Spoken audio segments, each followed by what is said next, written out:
Hello everybody, how are you all doing? I hope आप अच्छे से होंगे. I welcome you all to C Latif's Academy. In this video, we are going to talk about the governance, important aspects of the governance, transparency, accountability, e-governance, etc. Governance के associated जितनी भी terminology है, जितनी भी चीज़ें आपको सीखनी है, चाहे आप यूपीएससी जेकेपीएससी प्रीलिम्स की तैयारी कर रहे हैं उसके पर्सपेक्टिव से, और अगर आप जेके एसएसपी के फाइनेंस इंस्पेक्टर के लिए तैयारी कर रहे हैं तो ये वाला पोर्शन आपका बहुत ही इंपॉर्टेंट रहने वाला है, क्योंकि उसमें आपके सिलेबस में यहाँ से यहाँ तक की लाइन आपको सिलेबस में मेंशन किया गया है. कॉन्स्टिट्यूशन एंड गवर्नेंस जब हम देखते हैं, so let's discuss what is governance first of all. तो आप सभी लोगों को पता होगा कि गवर्नेंस क्या होता है, क्योंकि आजकल बहुत जब हम यूथ की बात करते हैं तो वो बहुत ज़्यादा आजकल इन्वॉल्व होते हैं इन सब टर्मिनोलॉजीज़ में, व्हाट्स हैपनिंग ऑल अराउंड. तो ये सारी चीज़ें जो है कहीं ना कहीं हमने सुनी हुई होती है. अब हम गवर्नेंस देखेंगे. देखिए, हम एक प्रॉपर डेफिनेशन से जाएंगे. It may be defined as the process of implementation of laws, policies, schemes, welfare projects by the government. यानी कि एक गवर्नमेंट जो है अपनी पॉलिसीज़ को बनाना, पॉलिसीज़ को इम्प्लीमेंट करना या लॉज को इम्प्लीमेंट करना, ये जो भी स्कीम्स जो है उनको इम्प्लीमेंट करना, उस प्रोसेस को हम गवर्नेंस कहेंगे. तो उसमें क्या हुआ, उसमें डिसीजन मेकिंग भी इन्वॉल्व हो गया है, यानी कि पॉलिसी मेकिंग भी उसमें इन्वॉल्व हो गया है, और उसका इम्प्लीमेंटेशन किस तरीके से होगा वो सब कुछ जो है गवर्नेंस में आ जाता है. डेफिनेशन समझ आ गई? ये एक प्रोसेस है, ऐसा प्रोसेस जिसमें हम लॉज, पॉलिसीज, स्कीम्स या वेलफेयर प्रोजेक्ट जो भी होते हैं गवर्नमेंट के, उनको इम्प्लीमेंट करते हैं. उस प्रोसेस को हम गवर्नेंस कहते हैं. अब अगर हम वर्ल्ड बैंक की डेफिनेशन से जाएंगे कि वर्ल्ड बैंक ने किस तरीके से गवर्नेंस को डिफाइन किया गया है, तो यहाँ से सुनिए. उन्होंने भी सेम ही बोला है. उन्होंने बोला है जो हमारे political, economic and social resources है डेवलपमेंट के लिए, उन पर जब हम पावर एक्सरसाइज करते हैं, यानी कि किस तरीके से चलाते हैं, तो उसको हम गवर्नेंस कहते हैं. समझ आ गया? चलिए जी, फिर आगे. अब हम देखते हैं United Nation Development Programme. UNDP भी एक ऑर्गेनाइजेशन है, उन्होंने भी गवर्नेंस को डिफाइन किया गया है. कुछ ज़्यादा डिफरेंस नहीं है, यही डिफरेंस है, यही डेफिनेशन है जो हमने अभी पढ़ी है. उन्होंने भी बोला है UNDP defines governance as an exercise of economic, political and administrative authority to manage countries affairs. यानी कि जितने भी कंट्री के अफेयर्स होते हैं, चाहे वो इकोनॉमिक हो, पॉलिटिकल हो या एडमिनिस्ट्रेटिव हो, उन पर आप किस तरीके से पावर एक्सरसाइज करते हो, उसको हम गवर्नेंस कहते हैं. इसके बाद हमारे पास एक और टर्म आती है जिसको हम गुड गवर्नेंस बोलते हैं. अभी गुड गवर्नेंस क्या होता है, देखिए. Good governance assures that the corruption is reduced. इसमें हम क्या कहते हैं कि अगर करप्शन है उसको कम किया जाए, या तो बिल्कुल ही खत्म किया जाए, उसको हम गुड गवर्नेंस कहेंगे. या जो भी हमारे सोसाइटी के सेक्शन में माइनॉरिटीज होंगे या वल्नरेबल सेक्शंस होते हैं, तो उनके जो डिसीजंस होंगे, हम जो डिसीजंस लेंगे पॉलिसी मेकिंग में या लॉ मेकिंग में, हमें उन सेक्शंस का भी ख्याल रखना बहुत ज़रूरी होता है. तो बेस्ट ये है कि जब हम कोई भी पॉलिसी, कोई भी स्कीम लॉन्च करते हैं, तो उसमें हमें माइनॉरिटीज़ और वल्नरेबल सेक्शन का ख्याल ज़रूरी रखना पड़ता है. उसको हम क्या कहते हैं? गुड गवर्नेंस कहते हैं. इसके अलावा मैं आपको और एक चीज़ बताना चाहूँगा यहाँ पर. मैं ये देखिए, नेशनल गुड गवर्नेंस डे कब मनाया जाता है? 25 दिसंबर को मनाया जाता है. अब ये क्यों 25 दिसंबर को मनाया जाता है, इसके लिए आपको ये याद रखना है कि हमारे जो फॉर्मर प्राइम मिनिस्टर थे, और कौन, भारत रत्न रेसिपिएंट, यानी कि उनको भारत रत्न अवार्ड भी मिला हुआ है. तो उनका नाम बताइए? अटल बिहारी वाजपेयी जी. तो उनका जब 90th बर्थडे था, कब? 25 ऑफ दिसंबर 2014 को. उस दिन ये डिक्लेयर हुआ है कि अब इसी 25 ऑफ दिसंबर को नेशनल गुड गवर्नेंस डे मनाया जाएगा. ठीक है, इसकी हिस्ट्री आपको पता चल गई है, कैसे मनाया गया है, किसके बर्थडे पर मनाया गया. ठीक है, आपको ये याद रखना है, नेशनल गुड गवर्नेंस डे 25 दिसंबर को मनाया जाता है, जो कि 2014 से स्टार्ट हुआ है. ओके, अब हम देखते हैं. अब जब हम गुड गवर्नेंस की बात करते हैं तो उसके कुछ 4 इंपॉर्टेंट पिलर्स है जिस पे बेस्ड है गुड गवर्नेंस. ठीक है, एक स्ट्रक्चर जो गुड गवर्नेंस का बनाता है, जनरली उसको हम अगर कैटेगराइज करेंगे तो 4 ऐसे ग्रुप्स, 4 ऐसे पिलर्स है या मेंबर्स कह लो, जो कि गुड गवर्नेंस जो है बनाता है. सबसे पहले इथॉस. सरकार जितने भी सर्विसेज दे रहे हैं सिटीजन्स को, तो उसको हम इथॉस कहेंगे. ठीक है, एथिक्स एथिक्स में आता है आपका honesty, integrity and transparency. Honesty के साथ आप काम करें, यानी कि जो भी सरकार में हो रहा है बिल्कुल ईमानदारी के साथ होना चाहिए। तो ट्रांसपेरेंट तरीके में होना चाहिए, कोई किसी भी तरीके की धांधली नहीं होनी चाहिए। तो ये हमारे एथिक्स में आ जाता है। अगर ये सारी चीज़ें हैं तो फिर हम गुड गवर्नेंस कह सकते हैं एक गवर्नेंस को। इक्विटी की बात करते हैं, यानी कि हर एक सिटीजन को, हर एक शहरी को इक्वली ट्रीट किया जाए, उसको हम इक्विटी कहते हैं। और इसके अलावा जब हम एफिशिएंसी की बात करते हैं, एफिशिएंसी मतलब कि speedy and affection delivery of services. अगर आप कोई भी सर्विस चाहते हो सरकार से, वो आपको अपने स्टेपुलेटेड टाइम में मिलनी चाहिए, उसको हम एफिशिएंसी कहेंगे। यानी कि अगर वो टाइम पे नहीं दे रहे, आप एप्लीकेशन पे एप्लीकेशनें दे रहे हैं, that means government is inefficient, hence it can not be called as good governance. ये टर्म्स आपको समझ आ गई। चलिए अब हम देखते हैं कुछ इंपॉर्टेंट कैरेक्टरिस्टिक्स होते हैं गुड गवर्नेंस के।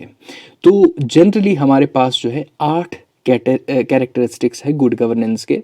सबसे पहले participation, rule of law, transparency, responsive, consensus orientation, equity and inclusiveness, effectiveness and efficiency and accountability. तो सबसे पहले हम देखते हैं दोस्तों यहाँ पर पार्टिसिपेशन।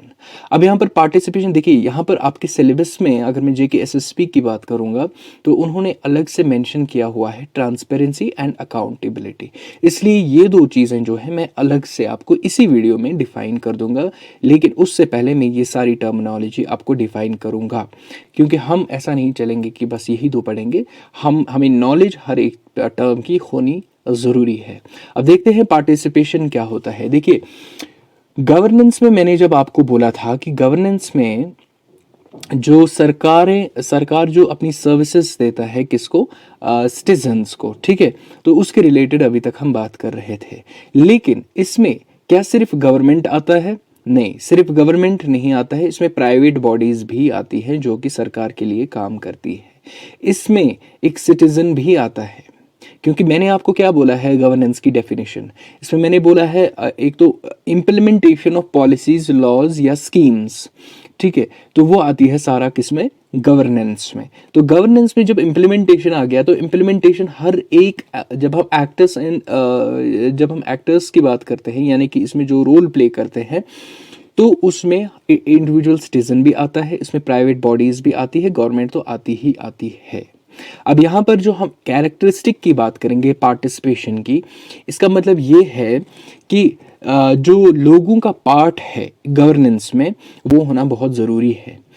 अब वो किस तरीके से होगा वो पार्टिसिपेशन, देखिए इसमें इसको हम दो तरीके से पार्टिसिपेट जो है गवर्नेंस में कर सकते हैं।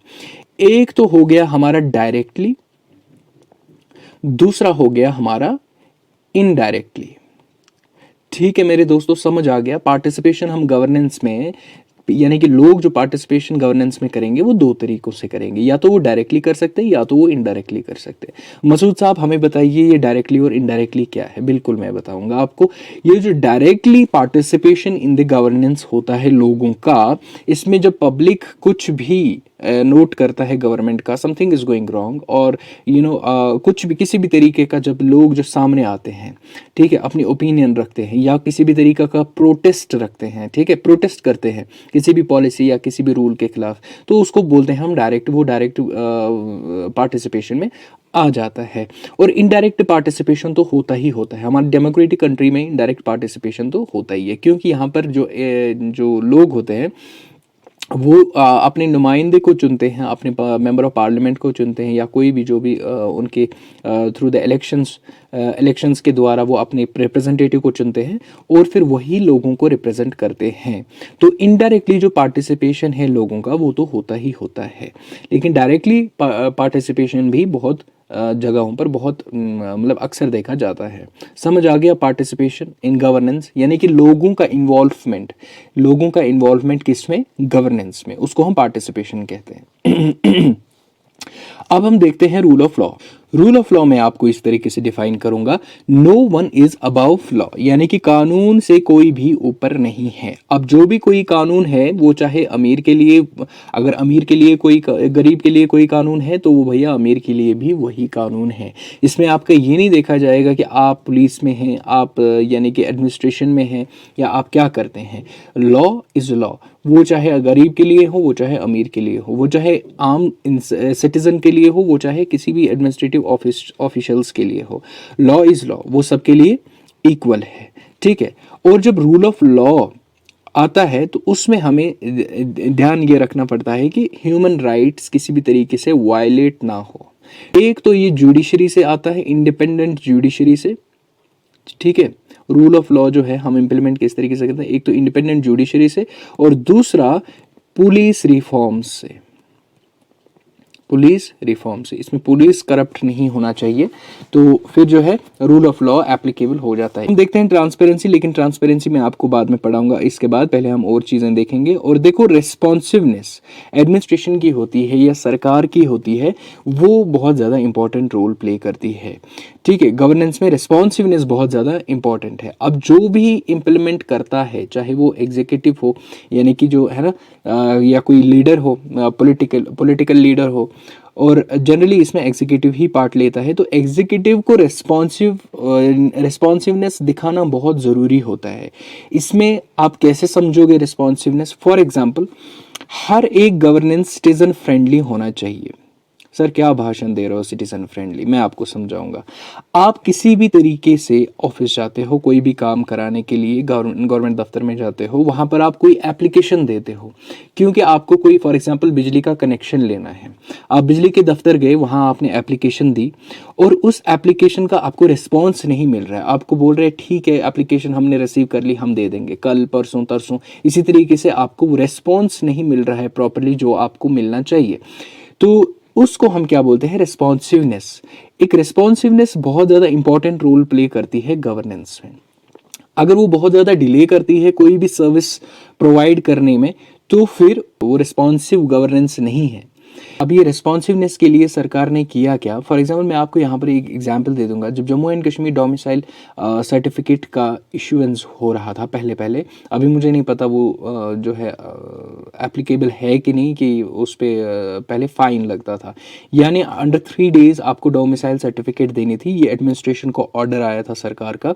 अगर आप विद इन 3 डेज़ नहीं देते हो डोमिसाइल सर्टिफिकेट्स, तो आप उस ऑफिशियल्स को जो रिस्पॉन्सिबल होगा वो इशू करने के लिए अराउंड 50,000 और समथिंग कुछ फाइन देना पड़ता था।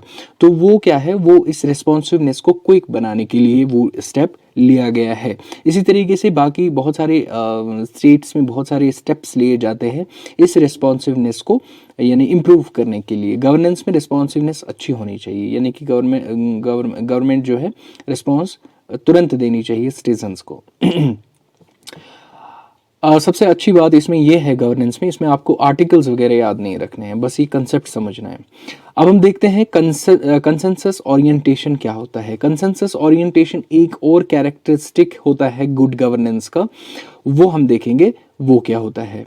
तो देखो, कंसेंसस मतलब कि views of all sections of society, यानी हर एक सोसाइटी के सेक्शन में आपको ये देखना है कि उनके व्यूज़ क्या है। अगर हम कोई भी पॉलिसी या लॉ इम्प्लीमेंट कर रहे हैं या स्कीम इम्प्लीमेंट कर रहे हैं, जो वहाँ पर जो वल्नरेबल सेक्शंस है, स्पेशली माइनॉरिटी या जो है डिसएडवांटेज्ड जो हमारे सोसाइटी के सेक्शंस है, क्या उनके व्यूज़ क्या है उस स्कीम या उस स्टेप के बारे में, तो हमें वो जानना बहुत ज़रूरी है। उनके इंटरेस्ट्स क्या है, उन इंटरेस्ट के अकॉर्डिंग ही भी हमें, यानी कि वो भी हमें कंसिडर करने होते हैं एक गुड गवर्नेंस में। तो वो आता है कंसेंसस ओरिएंटेशन में। अब हम देखते हैं इक्विटी एंड इंक्लूसिवनेस।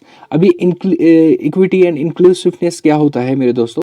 हर एक इंसान को, यानी कि जो भी आपके पास सिटीज़न आता है कोई भी सर्विस मांगने के लिए, तो आपको जो है उनको इक्वली ट्रीट करना है। और उसमें आपको हर एक सेक्शन में आपको जो है तो बैकवर्ड क्लासेस, जो हमारे डिसएडवांटेज्ड सेक्शन होते हैं सोसाइटी के, उनका खास ख्याल रखना होता है। ऐसा नहीं है कि देखिए, इसमें इंक्लूसिवनेस का भी एक मसला होता है कि आपको उनको जो है उनके वेलबींग के लिए ठीक है, और उनकी जो अपॉर्चुनिटीज़ है उनको इम्प्रूव करने के लिए आपको कुछ इकदामात उठाने पड़ेंगे। जैसे उनको ये नहीं लगना चाहिए कि we have been excluded from the mainstream of the society. तो ऐसे में आपको इक्विटी और इंक्लूसिवनेस का खास ख्याल रखना है, यानी कि उनको जो है आपको इंक्लूड करना है किसी ना किसी तरीके से, क्योंकि उनको ये ना लगे कि हम मेन स्ट्रीम सोसाइटी से अलग है। तो वो आपका किस में आता है, इक्विटी एंड इंक्लूसिवनेस, यानी कि इक्वली ट्रीट करना है आपको हर एक पर्सन को। अब आते हैं इफेक्टिवनेस एंड इफिशिएंसी पे। इफेक्टिवनेस एंड इफिशिएंसी क्या होता है मेरे दोस्तों? अब जितने भी हमारे पास रिसोर्सेज है, उन रिसोर्सेज को बेस्ट यूज कैसे करेंगे for the disposal of the people, यानी कि लोगों की सर्विस के लिए आप किस तरीके से रिसोर्सेज का इस्तेमाल करते हो, ठीक है, इन एन इफेक्टिव वे, तो उसको हम क्या बोलते हैं, इफेक्टिव एंड इफिशिएंसी। इसमें आपको ये भी ख्याल रखना पड़ता है कि कितने हमारे यानी रिसोर्सेज है और कहाँ हम उनको एलोकेट करते हैं। तो इसमें एलोकेशन ऑफ रिसोर्सेज का बहुत ज़्यादा इंपॉर्टेंट रोल आता है। For example Jammu and Kashmir की एक टनल बन रही है, उस टनल का खर्चा आ रहा है मान लो 100 करोड़ रुपए फॉर एग्जांपल, और इसको एलोकेट हो रहे हैं कितने, इसको एलोकेट हो रहे हैं 500 करोड़ रुपए। तो अब 500 करोड़, 100 करोड़ में बननी थी, 500 करोड़ फंड्स जो है उन्होंने सैंक्शन किए हैं, तो उसको हम कहेंगे कि उन्होंने अपने रिसोर्सेज को अच्छी तरीके से एलोकेट नहीं किया है। और अगर उन्होंने प्रॉपर सर्वे किया हुआ है, एस्टिमेशन लिया हुआ है, फिर जाकर के उन्होंने अपने रिसोर्सेज को इस्तेमाल करने का फैसला लिया है, तो हम बोलेंगे कि गवर्नेंस जो है वो एफिशिएंट है। ठीक है मेरे दोस्तों, और एक चीज़ उनको ख्याल रखना पड़ता है इस इफेक्टिवनेस और इफ़िशेंसी में, हमारे जितने भी रिसोर्सेज हैं उनको हम सस्टेनेबल यूज़ करें, यानी उसमें हमें नेचुरल रिसोर्सेज और जो प्रोटेक्शन ऑफ इन्वायरमेंट है उसका ख्याल बहुत ज़्यादा ज़रूरी रखना पड़ता है। किसी भी तरीके से हमारा जो नेचुरल रिसोर्सेज है वो ख़त्म ना हो, ठीक है, और इन्वायरमेंट हमारा तबाह ना हो। तो वो चीज़ भी हमें ख्याल वो चीज़ भी हमें दिमाग में रखना पड़ता है, उसको हम इफ़ेक्टिवनेस एंड एफिशिएंसी भी कहते हैं। अब लास्ट पे आता है अकाउंटेबिलिटी। अब हम देखेंगे transparency and accountability in detail. यहाँ पर हम देखते हैं ट्रांसपेरेंसी क्या होता है। देखिए, transparency means that the decisions are taken in, अब हर एक इंसान को पता ही है कि ट्रांसपेरेंसी क्या होता है, यानी कि किसी भी तरीके से वहाँ पर धांधली नहीं होती है, जो कुछ भी हो रहा है सब कुछ सामने सामने हो रहा है।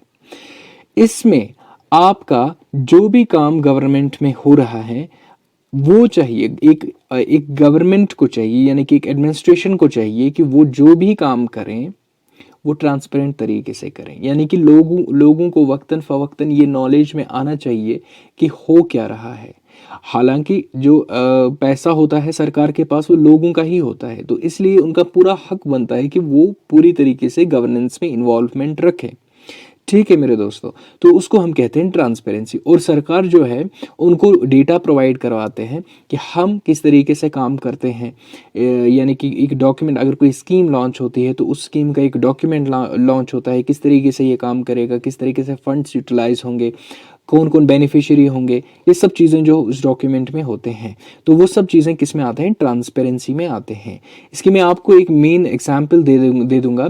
फॉर एग्जांपल, अगर आप चाहते हो कि किसी भी तरीके से आपको कोई गवर्नमेंट ऑफिशियली डॉक्यूमेंट चाहिए, ठीक है, तो वो डॉक्यूमेंट इजीली अवेलेबल नहीं है पब्लिक डोमेन में, तो उसके लिए आप उस पर्टिकुलर डिपार्टमेंट में जाते हो और एप्लीकेशन देते हो कि हमें ये डॉक्यूमेंट प्रोवाइड करवा दो फॉर द रीज़न जिसके लिए भी आपको चाहिए, तो वो आपको दे देंगे, वो आपको इनकार नहीं कर सकते। लेकिन कुछ कॉन्फिडेंशियल चीज़ें जो हैं उनमें जो है ये एक्सेप्शनल केसेस में आ जाता है, वो आपको नहीं प्रोवाइड करवाएं, जैसे सिक्योरिटी हो गया या बाकी चीज़ें हो गई। आरटीआई ट्रांसपेरेंसी की एक बहुत बड़ी एग्जाम्पल है, एक बहुत बड़ी एप्लीकेशन है। आरटीआई मैंने आपको पहले ही पढ़ाया हुआ है, और आरटीआई में हम जो है कोई भी इंफॉर्मेशन अगर हमें चाहिए एक सरकारी दफ्तर से किसी भी पर्टिकुलर सब्जेक्ट के लिए, तो हम उसके लिए आरटीआई फाइल करते हैं, तो हमें वो फिर बाद में एक स्टिपुलेटेड टाइम में, एक गिवन टाइम में उसका रेस्पॉन्ड मिल जाता है। तो ये एक एग्जाम्पल है ट्रांसपेरेंसी की। ठीक है, okay. Everything should be transparent in good governance. जो भी होता है, जो भी मसले मसाइल होते हैं वो ट्रांसपेरेंट होना चाहिए, तभी हम उसको गुड गवर्नेंस कहेंगे। अब हम अकाउंटेबिलिटी देखेंगे। देखिए, अकाउंटेबिलिटी मतलब क्या होता है, इसको हम कह सकते हैं आंसरेबिलिटी। अभी आंसरेबिलिटी क्या होता है, अगर कोई भी सरकार काम कर रहे हैं तो उनसे जवाबदेही, यानी कि उनसे जो जवाब मांगना, आपने किस तरीके से किया, आपने कैसे किया, वो सब अकाउंटेबिलिटी में आ जाता है। अकाउंटेबिलिटी मतलब जवाबदेही। It is one of the corner stone of the good governance, यानी कि अगर अकाउंटेबिलिटी नहीं है तो आप गुड गवर्नेंस नहीं कह सकते हो कि किसी भी जगह पर गुड गवर्नेंस है। अगर वहाँ पर जो है अकाउंटेबिलिटी है, यानी कि क्या चीज़ें हो रही हैं, किस तरीके से हो रही हैं, लोग क्वेश्चन पूछ रहे हैं गवर्नमेंट से या उस पर्टिकुलर ऑर्गेनाइजेशन से जो कि एडमिनिस्ट्रेशन चला रहे हैं, तो उसको हम अकाउंटेबिलिटी कहते हैं। एक प्रोसेस जिसमें लोग यानी कि सिटीजन्स क्वेश्चन करते हैं एडमिनिस्ट्रेशन को रिगार्डिंग द मैटर्स, जो भी सब्जेक्ट मैटर्स होते हैं, यानी कि जो सर्विसेज प्रोवाइड करवाते हैं या जो भी लॉज वगैरह इम्प्लीमेंट हो जाते हैं, तो उन पर क्वेश्चन करना बनता है सिटीजन्स का। लेकिन सिर्फ सिटीजन ही नहीं कर सकते हैं, इसमें कुछ बॉडीज़ भी है और भी हम देखेंगे अकाउंटेबिलिटी के टाइप्स क्या है। टाइप्स जानने से पहले सबसे पहले मैं आपको यहाँ पर बताना चाहूँगा और एक डेफिनेशन जो मैंने यहाँ पर बनाई हुई है। It is actually an assurance that the government will be evaluated on their performance, यानी कि किस तरीके से वो परफॉर्मेंस करते हैं और कोई भी जो है related the something for which they are responsible, यानी कि गवर्नमेंट जो भी करने के लिए रिस्पॉन्सिबल है वो किस तरीके से कर रहे हैं उसको पूरी तरीके से इवैल्यूएट किया जाएगा, उसको हम अकाउंटेबिलिटी कहेंगे। अब हम देखते हैं क्लासिफिकेशन ऑफ अकाउंटेबिलिटी। अकाउंटेबिलिटी के टाइप्स क्या है। इसमें जनरली हमारे पास वर्टिकल और हॉरिजॉन्टल अकाउंटेबिलिटी आ जाता है। अब यहाँ पर वर्टिकल और हॉरिजॉन्टल अकाउंटेबिलिटी क्या होता है मेरे दोस्तों, जैसे फॉर एग्जांपल यहाँ पर हॉरिजॉन्टल अकाउंटेबिलिटी की बात करेंगे। इसमें एक स्टेट को ये जो है एक कैपेसिटी होती है, यानी आप समझ लीजिए पावर होता है, ठीक है। स्टेट को पावर होता है, यानी कि सरकारी दफ्तर ही, सरकारी एक इंस्टीट्यूशन दूसरे इंस्टीट्यूशन को क्वेश्चन कर सकता है, यानी कि पूछ सकता है आपने कैसे किया। तो ये अकाउंटेबिलिटी जो है, ये जो जवाबदेही है, ये एक इंस्टीट्यूशन दूसरे इंस्टीट्यूशन को कह रहा है, मतलब एक दूसरे को ये जो है अकाउंटेबिलिटी मांगते हैं, ठीक है। और जब हम बात करते हैं वर्टिकल अकाउंटेबिलिटी की, तो उसमें जो हमारा मास मीडिया हो गया, सिटीजन्स हो गए या सिविल सोसाइटीज हो गए, वो जब सरकार को सवाल पूछते हैं तो उसको बोलते हैं हम वर्टिकल अकाउंटेबिलिटी। हॉरिजॉन्टल अकाउंटेबिलिटी में क्या होता है, जब सरकार में एक इंस्टीट्यूशन दूसरे इंस्टीट्यूशन को अकाउंटेबिलिटी मांगता है तो उसको हम बोलते हैं हॉरिजॉन्टल अकाउंटेबिलिटी। लेकिन वर्टिकल में क्या होता है, इसमें सिटीजन्स, मास मीडिया या सिविल सोसाइटी पूछता है किसको, स्टेट को, ठीक है, कि आपने जो है किस तरीके से, अगर आपके पास इतने फंड्स थे तो कहाँ गए, अगर आपने ये प्रोजेक्ट स्टार्ट किया तो बीच में छोड़ दिया, क्यों छोड़ दिया, क्या प्रॉब्लम रही। तो ये सारी चीज़ें जो है वर्टिकल अकाउंटेबिलिटी में आ जाता है। I hope you understand. Okay dear, अब हम देखते हैं पॉलिटिकल वर्सेस लीगल अकाउंटेबिलिटी। अब यहाँ पर political versus legal accountability, political accountability जब हमें चेक करनी होती है तो वो हम पार्लियामेंट में चेक करते हैं। अगर हमें लीगल अकाउंटेबिलिटी चाहिए, यानी कि कानून के तरीके से अकाउंटेबिलिटी चाहिए, तो उसके लिए हमारे पास हमारे जो देश में judiciary holds the executive legally accountable, यानी कि उस वो पावर जो है वो जुडिशरी के पास होता है। अगर आपको कोई भी लीगल अकाउंटेबिलिटी चाहिए तो जुडिशरी में हमारे कोर्ट्स आते हैं, सुप्रीम और हाई कोर्ट जो भी, तो वो सब जो है लीगल अकाउंटेबिलिटी में आ जाता है। और ये जो हमारे पार्लियामेंट है और हमारा जुडिशरी है, ये दोनों मिला करके, यानी कि एक जब एक सरकार चलती है तो उस सरकार की फुल निगरानी, यानी कि उसका जो टाइम पीरियड होता है उसकी जो फुल निगरानी कौन रखते हैं, यही रखते हैं, एक तो जुडिशरी और पार्लियामेंट। पॉलिटिकल अकाउंटेबिलिटी और लीगल अकाउंटेबिलिटी बहुत ज़्यादा ज़रूरी होती है। और एक टर्म है हमारे पास सोशल अकाउंटेबिलिटी। अब ये सोशल अकाउंटेबिलिटी एक बहुत ज़्यादा ज़रूरी है। इसमें लोग जो है, जैसे मैंने आपको पहले भी बोला था, जो हमने पार्टिसिपेशन पढ़ा था, ठीक है, पार्टिसिपेशन हमने पढ़ा था किसमें, हमारा जो हमारे पिलर्स है गवर्नेंस के, उसमें हमने पार्टिसिपेशन पढ़ा ना, तो लोगों का पार्टिसिपेशन बहुत ज़्यादा ज़रूरी होता है। और जब लोग पार्टिसिपेट करते हैं गवर्नेंस में, उसको हम सोशल अकाउंटेबिलिटी कहते हैं। जब वो जवाब मांगते हैं एडमिनिस्ट्रेशन या गवर्नमेंट से, ठीक है, लोग इनडायरेक्टली भी पार्टिसिपेट करते हैं, वो डायरेक्टली भी पार्टिसिपेट कर सकते हैं। अब हम बात करेंगे ई गवर्नेंस की। देखिए ई गवर्नेंस जो होती है ना, यहाँ पर ई जो है, ये इसका मतलब होता है इलेक्ट्रॉनिक। तो अब अगर हम इसको इलेक्ट्रॉनिक पढ़ेंगे तो क्या होगा, इलेक्ट्रॉनिक गवर्नेंस। अब इसका मतलब ये होता है कि इलेक्ट्रॉनिक गवर्नेंस जो हमारा जो information and communication technology driven governance है, उसी को हम ई गवर्नेंस कहते हैं। अभी इंफॉर्मेशन, जिसमें इंफॉर्मेशन टेक्नोलॉजी होगी और कम्युनिकेशन इंक्लूड होगी, जिसको हम आईसीटी कहते हैं, आईसीटी ड्रिवन गवर्नेंस को ही ई गवर्नेंस कहते हैं। और ये जो है गवर्नमेंट इस्तेमाल करता है सिटीजन्स को सर्विसेज देने के लिए। ठीक है मेरे दोस्तों, इसके लिए इसके फ्लैगशिप में एक बहुत बड़ा जो मिशन स्टार्ट किया गया है, डिजिटल इंडिया, तो वो इसी के फ्लैगशिप में आ रहा है, ई गवर्नेंस के फ्लैगशिप में ही आ रहा है, जो कि गवर्नमेंट ऑफ इंडिया ने लॉन्च किया हुआ था। और डिजिटल इंडिया की एक फॉर्मूला दी हुई है, इसके ऑब्जेक्टिव में एक फॉर्मूला है, IT plus IT is equal to IT। IT plus IT is equal to IT का मतलब है इंडियन टैलेंट, IT मतलब Indian talent plus information technology is equal to India tomorrow. क्या? Indian talent plus information technology is equal to India tomorrow. ये एक objective में लिखा गया है, किसमें? डिजिटल इंडिया में। अब हम देखते हैं पिलर्स ऑफ ई गवर्नेंस। अभी तक तो हम गवर्नेंस में देखा था, अब ई गवर्नेंस के पिलर्स हम देखेंगे। देखिए, इसमें कनेक्टिविटी का होना बहुत ज़रूरी होता है। जैसे फॉर एग्जांपल, अगर आप कोई सा भी, यानी कि अगर आप लोगों को सर्विसेज दे रहे हैं, इलेक्ट्रॉनिकली उनके साथ कांटेक्ट करना चाहते हैं, ठीक है, तो उसके लिए आपको स्ट्रॉन्ग कनेक्टिविटी होना बहुत ज़्यादा ज़रूरी है। इसके अलावा डेटा कंटेंट की बात करेंगे तो there should be a database to share any information, यानी कि आपके पास एक डेटाबेस होना चाहिए।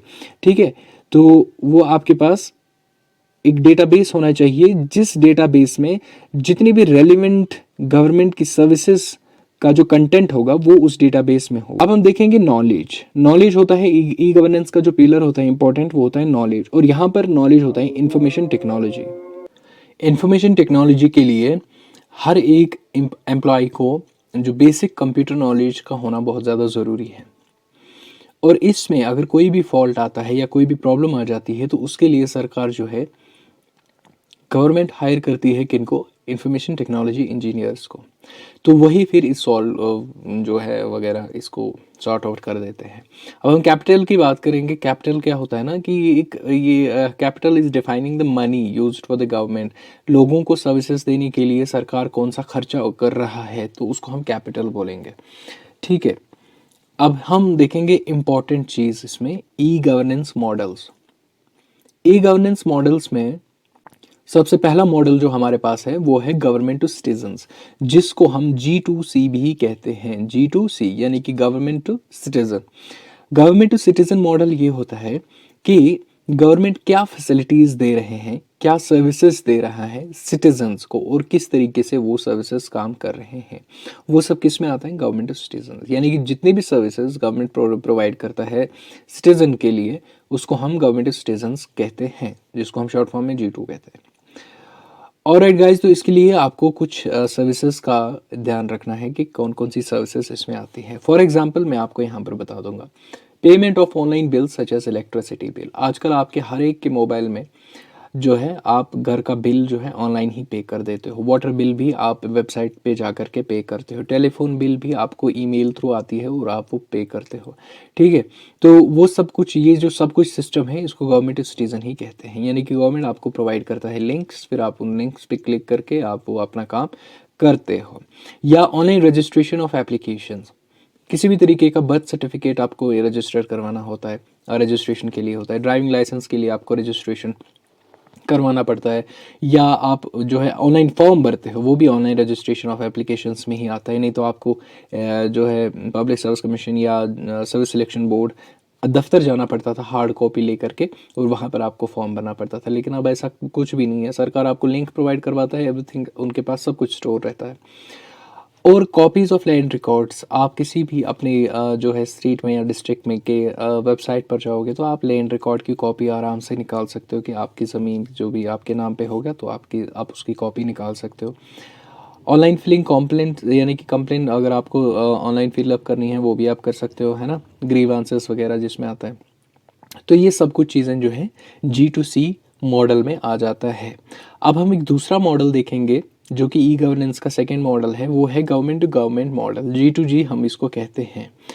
अब ये G2G जो है ना, एक गवर्नमेंट जो है दूसरे गवर्नमेंट को जब कुछ सर्विसेज प्रोवाइड करवाते हैं तो उसको हम G2G मॉडल में कैटेगराइज करते हैं। जैसे फॉर एग्जांपल कोई भी इंफॉर्मेशन एक सरकार से दूसरी सरकार में जाती है, मान लीजिए कि पुलिस डिपार्टमेंट जो है वो शेयर करता है किसी कोई भी रीज़न कोई भी केस बाकी स्टेट्स को, उसको हम कहते हैं वो किस में आएगा, गवर्नमेंट टू गवर्नमेंट मॉडल में आ जाता है। और इसी G2G मॉडल में बहुत सारे फाइनेंसेस और बजट रिलेटेड वर्क्स जो होते हैं वो ई गवर्नेंस इसी मॉडल में हो जाता है, यानी G2G में होता है। बहुत सारा काम बजट और इसमें जो फाइनेंस के रिलेटेड होता है वो गवर्नमेंट टू गवर्नमेंट ही G2G मॉडल के थ्रू ही होता है, जो कि एक मॉडल है किसका, ई गवर्नेंस का। ऑलराइट, अब हम देखते हैं तीसरा मॉडल जो कि है गवर्नमेंट टू एम्प्लॉयज़, यानी कि सरकार जो अपनी मुलाजिम के साथ यानी कि क्या सर्विसेज प्रोवाइड करवा रहे हैं वो क्या आता है, government to employ services model में आता है। इस मॉडल में ट्रांसपेरेंसी का होना, ट्रांसपेरेंसी जो है वो इंक्रीज़ हो जाती है, यानी सरकार में क्या हो रहा है एक एम्प्लॉय को पूरी खबर होती है उस चीज़ की, यानी कि आप अपनी डिपार्टमेंट की वेबसाइट जो है वो लॉग ऑन करते हो और वहाँ पर आप जो है पूरा का पूरा आप देखते हो। इवन आजकल जो एडमिनिस्ट्रेशन डिपार्टमेंट या बाकी सारी डिपार्टमेंट लीव भी सैंक्शन होती है तो उसका भी आपको सैंक्शन वेबसाइट पर मिलता है कि इस इंसान को ये लीव मिली है 6 दिन के लिए, 5 दिन के लिए, व्हाट्सएवर अर्नड लीव। तो ये सब कुछ जो है आपको बहुत ट्रांसपेरेंट तरीके से आ जाता है, यानी कि गवर्नमेंट जो फैसिलिटीज सर्विसेज देता है एम्प्लॉयज़ को, या एम्प्लॉयज़ की जो अटेंडेंस रिकॉर्ड्स है या एम्प्लॉय रिकॉर्ड है वो भी इसी मॉडल के थ्रू जो है सरकार जो उस पर चेक रखता है, यानी कि उस पर निगरानी रखता है, वो इसी मॉडल में आता है गवर्नमेंट टू एम्प्लॉय। तो एम्प्लॉय इस मॉडल में जितनी भी उनकी जो कंप्लेंट्स होगी या डिससेटिस्फैक्शन होगी, एम्प्लॉय जो है इसी मॉडल के थ्रू सरकार को कंप्लेंट्स या डिससेटिस्फैक्शन जो है वो सबमिट कर सकता है। तो और जितने भी रूल्स एंड रेगुलेशंस अगर नए आते हैं या सरकार जो है नए पब्लिश रूल्स एंड रेगुलेशंस करता है तो वो एम्प्लॉय को इसी मोड के थ्रू पता चल जाता है। ठीक है मेरे दोस्तों, चलें आगे।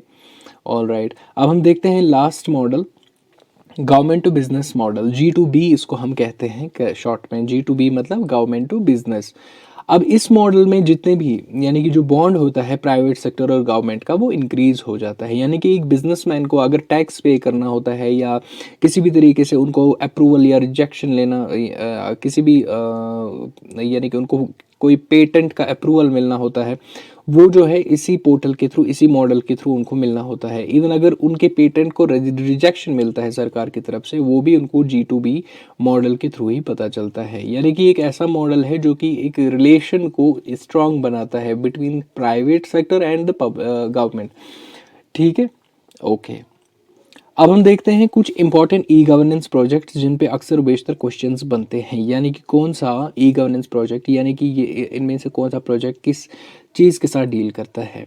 इसमें कुछ ही मैंने किए हुए हैं, अगर आपको जो इम्पोर्टेंट है, अगर आपको और भी पढ़ने हैं तो आप कहीं से मतलब गूगल से ये इनके बारे में जानकारी ले सकते हो, लेकिन जो मैंने इसमें लिखे हैं ये भी इम्पोर्टेंट है।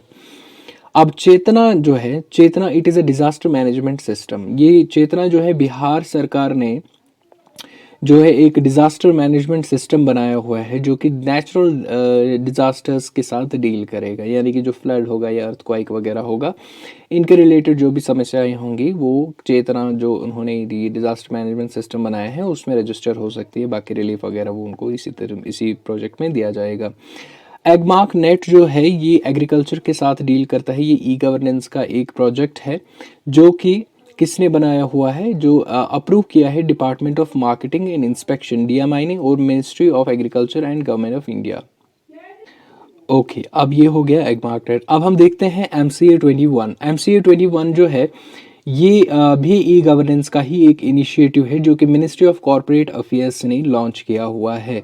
ये किन के लिए था, ये इलेक्ट्रॉनिक सर्विसेज प्रोवाइड करना जो जितनी भी कंपनीज एक्ट के अंडर रजिस्टर्ड है उनको इलेक्ट्रॉनिक सर्विसेज देने के लिए जो मिनिस्ट्री ऑफ कॉरपोरेट अफेयर्स है उन्होंने लॉन्च किया था MCA 21। ठीक है, ये एक प्रोजेक्ट है under the e governance. Okay, अब हम देखते हैं ई कोर्ट्स के बारे में देखते हैं। देखिए ई कोर्ट्स जो है, अब घर बैठे बैठे आप किसी भी कोर्ट की सुनवाई सुन सकते हो, यानी कि आप अगर किसी काम में बिजी हैं तो कोर्ट आपका कोई मैटर जानना बहुत ज़्यादा ज़रूरी है, लेकिन किसी भी रीज़न की वजह से आप कोर्ट नहीं पहुंच गए हैं, तो आप पेटिशनर या जो है आप रिस्पोंडेंट या जो भी उस केस का नाम सीरियल नंबर होगा, तो उस नंबर से, डायरी नंबर, उस नंबर से आप केस की पूरी जानकारी देख सकते हो। तो ये सब कुछ जो है ई कोर्ट्स में आ जाता है। अब ये ई कोर्ट्स जो है, इसको भी, ये भी एक प्रोजेक्ट है किसमें, ई गवर्नेंस में ही आ जाता है। इसको किसने लॉन्च किया था, ministry of law and justice ने। ठीक है मेरे दोस्तों, चलिए आगे। अब हम देखते हैं ई जनसंपर्क, इलेक्ट्रॉनिक जनसंपर्क जो है सबसे पहले चंडीगढ़ ने स्टार्ट किया हुआ है। इसमें जो सर्विसेज एंड इंफॉर्मेशंस थी, वो इनका एम ये था कि जो आम इंसान है उस तक सर्विसेज एंड इंफॉर्मेशंस एक्सेसिबल हो जाए, और उनकी जो लोकेलिटी में बेसिक नीड्स होंगे उनको फुलफिल करने के लिए वो इस जनसंपर्क पे यानी कि इसके थ्रू जो है अपनी इंफॉर्मेशंस यानी कि अपनी इंफॉर्मेशंस या सर्विसेज प्रोवाइड कर देंगे। ये चंडीगढ़ की एडमिनिस्ट्रेशन ने लॉन्च किया हुआ है।